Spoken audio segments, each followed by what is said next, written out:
ക്ഷേത്രത്തിൻ്റെ ശ്രീകോവിലിൻ്റെ മുന്നിൽ ദ്വാരപാലക ശില്പത്തിൽ പതിച്ചിരുന്ന സ്വർണ്ണപ്പാളികൾ നഷ്ടപ്പെട്ടത് സംബന്ധിച്ച് തുടങ്ങിയ വിവാദം ഇപ്പോൾ പല മാനങ്ങൾ പിന്നിട്ട്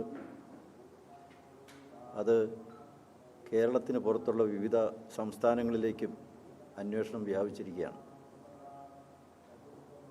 ഇതൊരു കേവലം ഒരു ക്ഷേത്രത്തിൽ ചിലർ ചേർന്ന് മാത്രം നടത്തിയ ഒരു ഗൂഢാലോചനയുടെ ഫലമായി ഉണ്ടായതല്ല.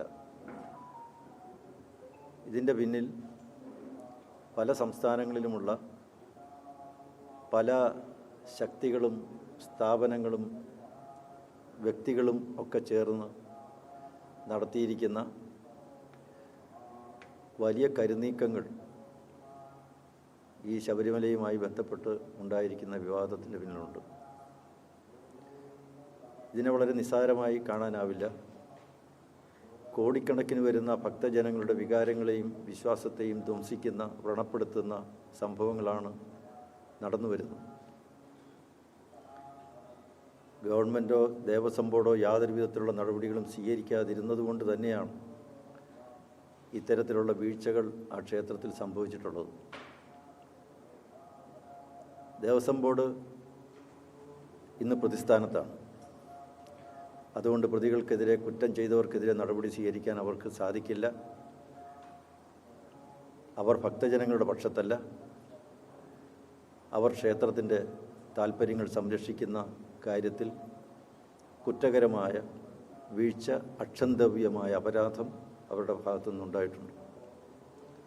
അതുകൊണ്ടാണ് കൊള്ളക്കാർക്കും കവർച്ചക്കാർക്കും മോഷണ നടത്തുന്നവർക്കുമൊക്കെ സ്വൈരവിഹാരം നടത്താൻ ശബരിമല ക്ഷേത്രത്തിൽ സാധിച്ചത്.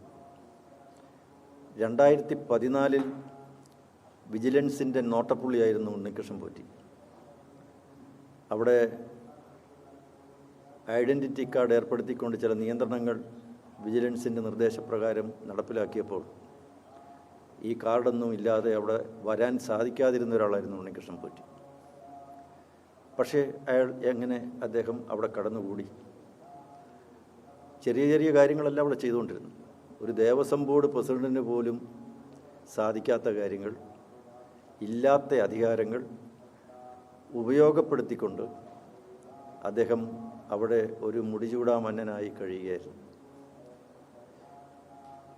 എത്രയോ കോടിക്കണക്കിന് രൂപയുടെ പരിപാടികൾ, പദ്ധതികൾ, സംരംഭങ്ങൾ ഒക്കെയാണ് അദ്ദേഹം ഏറ്റെടുത്തത്. വിജിലൻസിൻ്റെ നോട്ടപ്പുള്ളിയായിരുന്ന ഒരാൾ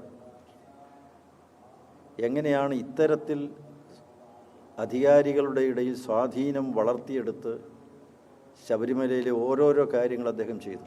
2015, 2016 കോടികൾ ചെലവഴിക്കേണ്ടി വരുന്ന പലവിധ പദ്ധതികളും അദ്ദേഹത്തിൻ്റെ ചുമതലയിൽ, നിയന്ത്രണത്തിൽ, നേതൃത്വത്തിൽ നടന്നു. അങ്ങനെയാണ് 2019 വരുന്നത്. 2019 അദ്ദേഹത്തെയാണ് ഏൽപ്പിക്കുന്നത്. ദ്വാരപാലക ശില്പം അത് സ്വർണം പൂശാൻ വേണ്ടി കൊടുക്കുകയാണ്. സ്വർണ്ണപ്പാളികൾ തന്നെയാണ് അവിടുന്ന് കടത്തിക്കൊണ്ടുപോയത്. അതിൽ അദ്ദേഹത്തിൻ്റെ ഭാഗത്തു നിന്ന് ഒട്ടേറെ വീഴ്ചകൾ സംശയിച്ചവരുണ്ട്. പക്ഷേ വീണ്ടും 2025 അതേ ഉണ്ണികൃഷ്ണൻ പോറ്റിയെ തന്നെയാണ് ദേവസ്വം ബോർഡ് വീണ്ടും ദ്വാരപാലക ശില്പത്തിൻ്റെ പാളികൾ സ്വർണം പൂശാനായി കൊടുത്തുവിടുന്നു. 2014 മുതൽ വിജിലൻസിൻ്റെ നോട്ടപ്പുള്ളിയായിരുന്ന ഒരാൾ ഓരോരോ ജോലികളും ഏറ്റെടുത്ത് തൻ്റെ സ്വാധീനം ഉറപ്പിച്ച് താനറിയാതെ മറ്റൊരു നിർമ്മാണ പ്രവർത്തനങ്ങളും അവിടെ നടക്കില്ല എന്നൊരവസ്ഥയിലേക്ക് എത്തിച്ചേർത്തതിൻ്റെ പിന്നിൽ ആരുടെയൊക്കെ കരങ്ങളാണുള്ളത്? പല രാഷ്ട്രീയ നേതാക്കന്മാർക്കുമുണ്ട്, ദേവസ്വം ബോർഡ് പ്രസിഡന്റിനും അംഗങ്ങൾക്കുമുണ്ട്.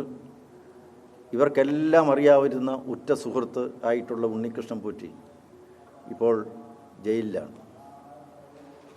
അദ്ദേഹം ഇന്ന് നിയമത്തിൻ്റെ മുന്നിൽ പോലീസ് തന്നെ കൊണ്ടുവന്ന് പ്രതിസ്ഥാനത്ത് നിർത്തിയിരിക്കുന്നു. ഒന്നാം പ്രതിയായ ആൾ എങ്ങനെ ഇത്രയും വർഷക്കാലം, 10-12 വർഷക്കാലം ശബരിമലയിൽ എങ്ങനെ വിലസി? അദ്ദേഹത്തിൻ്റെ ദുരൂഹമായിട്ടുള്ള ഇടപാടുകൾ എന്തൊക്കെയായിരുന്നു? എല്ലാ ദേവസ്വം ബോർഡിൻ്റെ അധികാരികളുമായി പ്രസിഡന്റ് ഉൾപ്പെടെയുള്ള അംഗങ്ങൾ ഉൾപ്പെടെ, കമ്മീഷണർ, സെക്രട്ടറി, ദേവസ്വത്തിൻ്റെ തിരുവാഭരണ കമ്മീഷണർ, അസിസ്റ്റൻ്റ് കമ്മീഷണർ, ഇങ്ങനെ എല്ലാവരുമായിട്ടുണ്ടായിരുന്ന അദ്ദേഹത്തിൻ്റെ ബന്ധം എങ്ങനെ സാധിച്ചെടുത്തു? ആ ബന്ധത്തിലൂടെ നഷ്ടപ്പെട്ടത് ആർക്കാണ്? ശബരിമലയ്ക്കാണ്, ക്ഷേത്രത്തിനാണ്, ഭക്തജനങ്ങൾക്കാണ്. അവർക്കാണ്. അവരുടെ വിശ്വാസത്തിനും സങ്കല്പത്തിനും ഉണ്ടായിരിക്കുന്ന കനത്ത ആഘാതം അത് രൂപ കണക്കാക്കി തിട്ടപ്പെടുത്താനാവില്ല.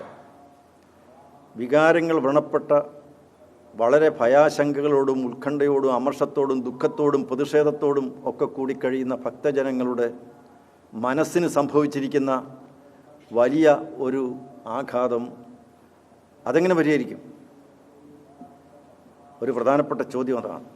രൂപ അല്ലെങ്കിൽ എത്ര കോടി നഷ്ടം എന്നുള്ളതിൻ്റെ അപ്പുറത്ത് തങ്ങൾ വളരെ വിശ്വാസപൂർവ്വം നെഞ്ചിലേറ്റി ഹൃദയത്തിൽ കാത്തു സൂക്ഷിച്ചു വന്നിരുന്ന ഒരു വലിയ വിശ്വാസത്തെ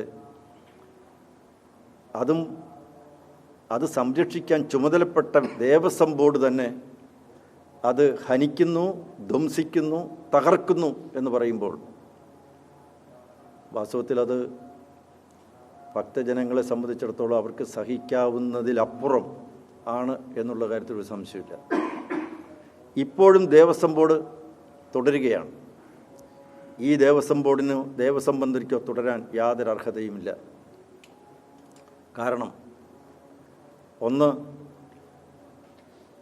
അവിടെ ഈ എല്ലാവിധത്തിലും തട്ടിപ്പുകൾ നടത്തിയിട്ടുണ്ട് എന്ന് ദേവസ്വം ബോർഡ് പ്രസിഡന്റിന് ബോധ്യമുള്ള ഒരാളിനെ തന്നെയാണ് വീണ്ടും, ഉണ്ണികൃഷ്ണൻ പോറ്റിയെ തന്നെയാണ് വീണ്ടും ആ ദ്വാരപാലക ശില്പത്തിൻ്റെ ആവരണം, ഗോളക അല്ലെങ്കിൽ ആ പാളികൾ കൊടുത്തുവിടണം.